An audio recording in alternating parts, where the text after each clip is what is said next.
Bonjour à tous, j'espère que vous allez bien. Moi de mon côté, je vais en puissance et en force. Aujourd'hui, je vous ai préparé un exercice. Il s'agit d'écrire un algorithme permettant de déterminer le prix à payer d'un article acheté. Voilà. L'exercice, j'achète une certaine quantité d'un produit donné.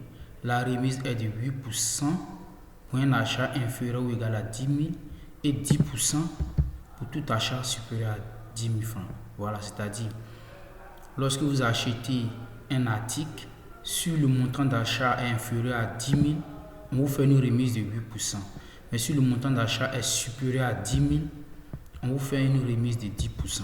Voilà, comme d'habitude, essayez de mettre la vidéo en pause et réfléchissez de votre côté. Et ensuite, jetez un coup d'œil sur la proposition que je vais vous faire tout à l'heure. Voilà, comme d'habitude, on pose le problème. Donc, posons le problème. Voilà. Dans un premier temps, on saisit la quantité du produit qu'on a besoin. Ensuite, on saisit le prix unitaire. Ensuite, on déduit le prix d'achat. Ici, le prix d'achat est égal à la quantité multiplié par le prix unitaire.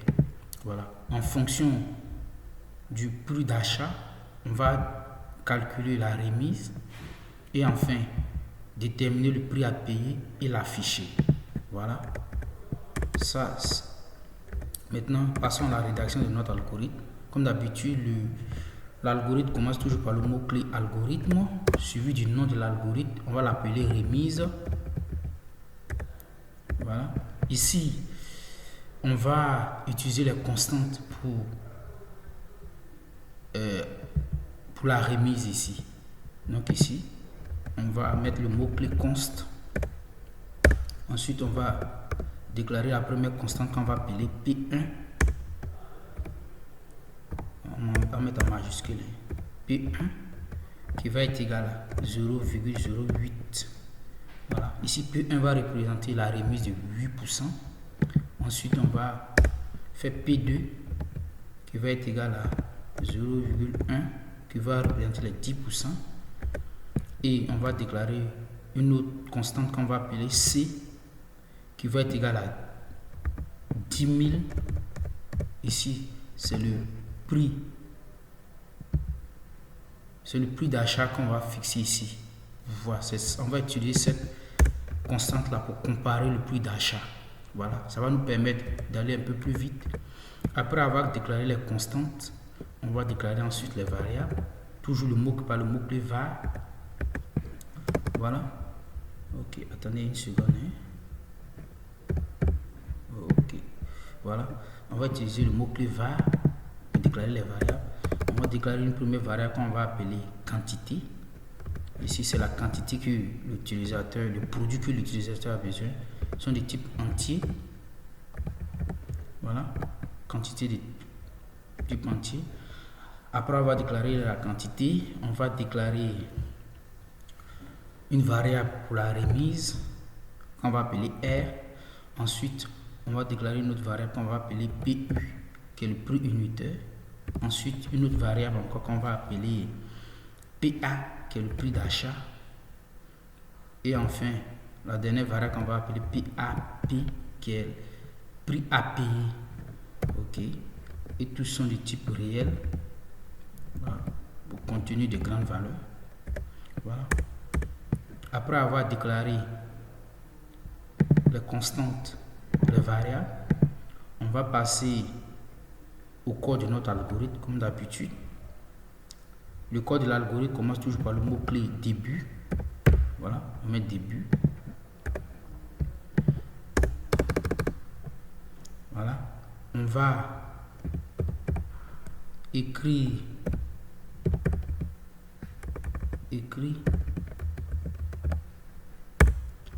entre guillemets, entrer la quantité du produit. Entrer la quantité du produit.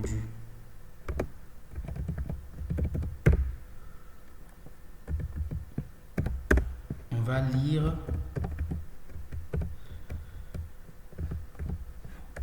quantité. Ici, on aura à l'écran entre la quantité du produit. Maintenant, l'utilisateur va taper la quantité ici. Voilà. Et ensuite, on aura écrit entre le prix unitaire du produit.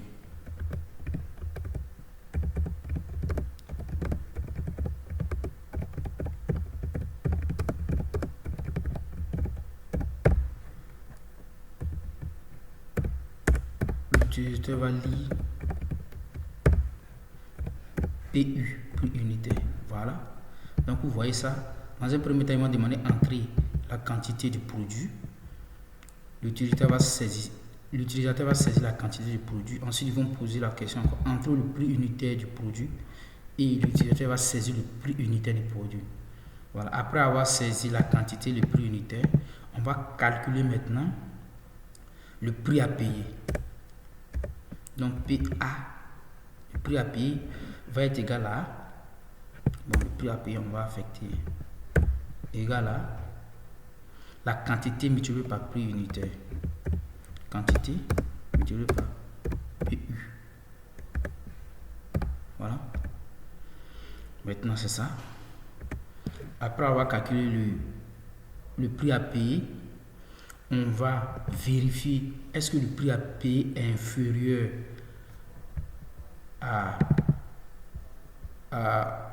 aux 10 000, le montant de 10 000 ici. Parce que ici, il y a une condition.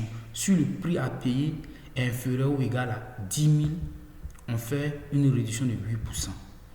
Maintenant, si le prix à payer est supérieur à 10 000 francs, on fait une remise de 10%. Voilà.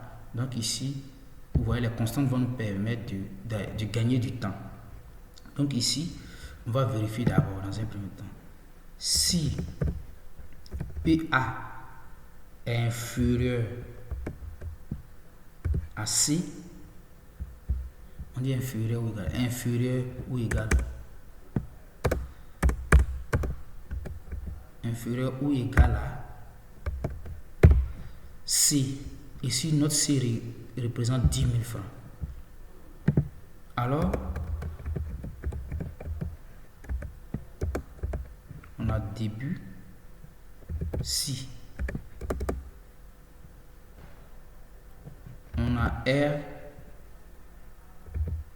est égal à PA multiplié par P1. Voilà, P1. On a fait ainsi.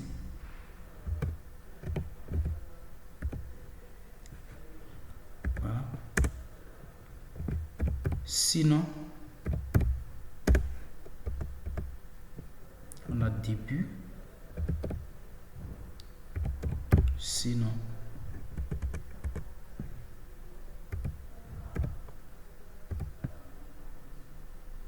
ok. On a R égal à, bon, attendez ici, le prix unitaire multiplié par P2.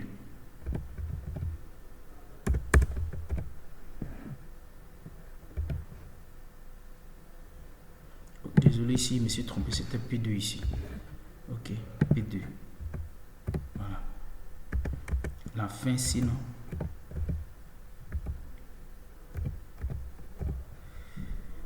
Ok. Et à la fin ici, on va calculer le prix à payer. PAP va être égal à le prix à payer, le prix d'achat moins R, la remise. Et enfin, on va afficher maintenant le prix à payer. On a écrit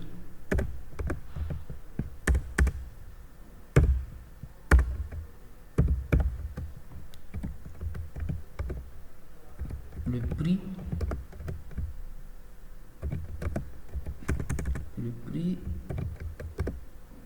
à payer est de le prix à payer est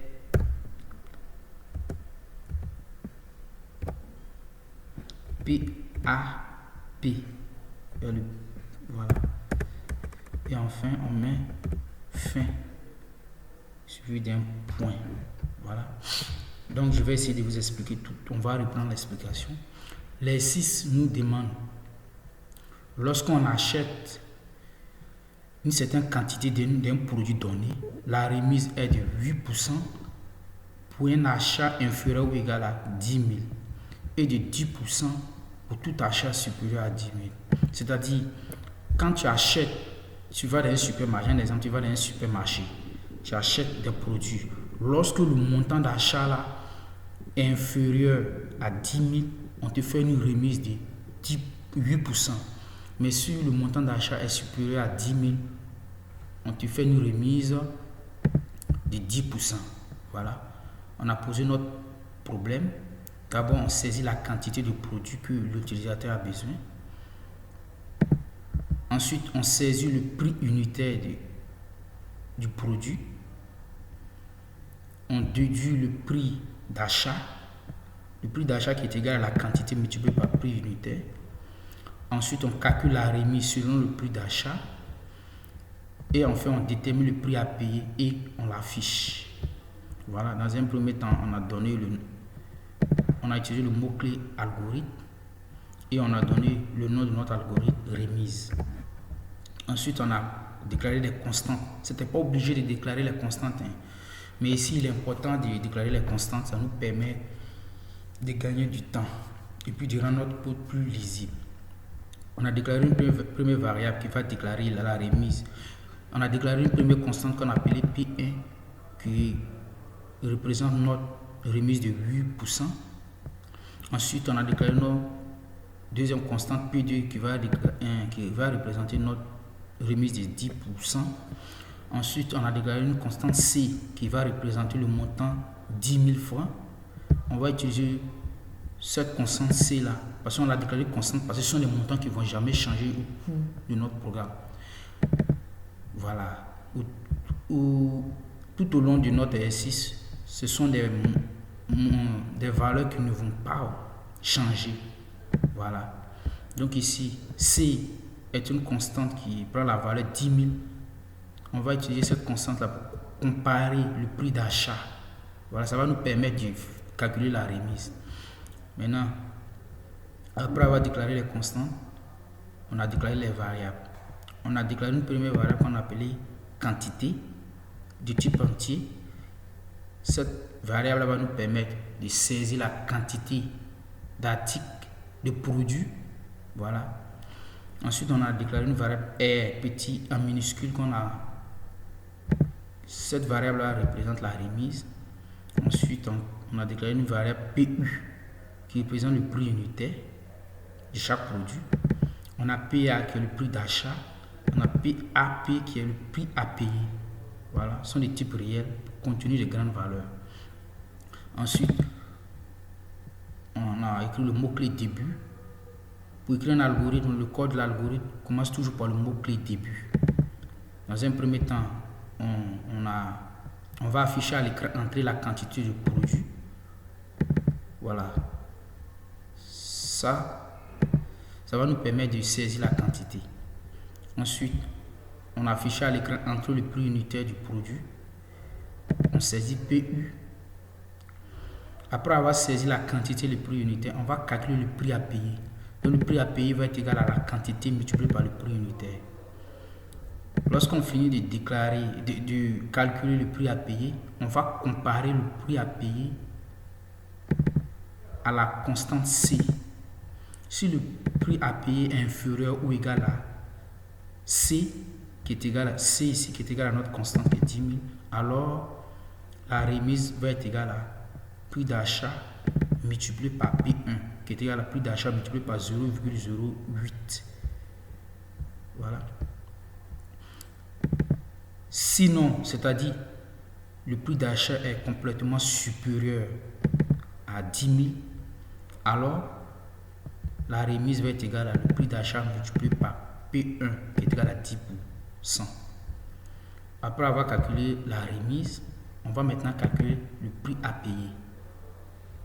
Le prix à payer est égal à le prix d'achat moins.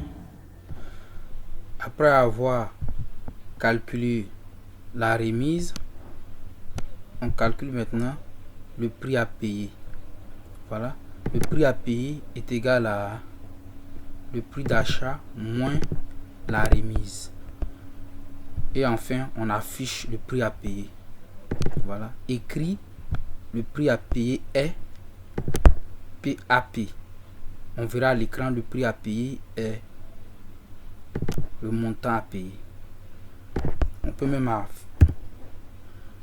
afficher francs CFA. Voilà. Donc on verra à l'écran le prix à payer est le montant, si c'est 10 000 francs CFA ou bien 20 000 francs CFA. Voilà. J'espère que cette vidéo vous a plu. N'hésitez pas à laisser des commentaires. Je serai ravi de vous répondre. Je vous vois une prochaine vidéo. Allez, d'ici là, portez-vous bien. Stay tuned and together.